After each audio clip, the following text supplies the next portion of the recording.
Hi hello friends, இன்றைக்கி வந்து நான் உங்கள்கிட்ட என்ன ஷேர் பண்ணிக்க தெரியுமா? நம்ம நாகர்கோவில் சைடில் ரொம்ப ஃபேமஸான கூட்டுனா என்ன தெரியுமா?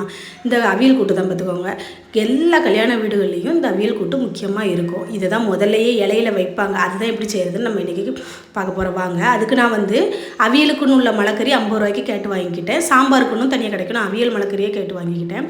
அந்த அவியல் மலைக்கறியை நீட்டமாக நல்லா வெட்டி வச்சுக்கிட்டேன். சாம்பாருக்கு வந்து குண்டு குண்டாக வெட்டிக்கணும், சரியா?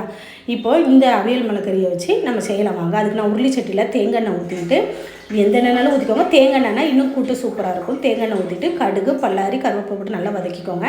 அப்புறம் உங்களுக்கு தேவையான காரம் தேவையான அளவுக்கு பச்சை மிளகு வெட்டிட்டு எல்லா காய்கறியும் போட்டு எண்ணெயில் கொஞ்சம் ஒரு கிண்டிக்கிட்டு, அதுக்கப்புறம் ஒரு சின்ன சைஸு நெல்லிக்காய் அளவு புளி எடுத்து அதையும் நல்லா ஊற வச்சு அதையும் ஊற்றியே அந்த புளியிலேயே காயை வேக விட்டுருங்க. மாங்காய் இருந்தால் போடுங்க, இன்னும் நல்லா டேஸ்ட்டாக இருக்கும்.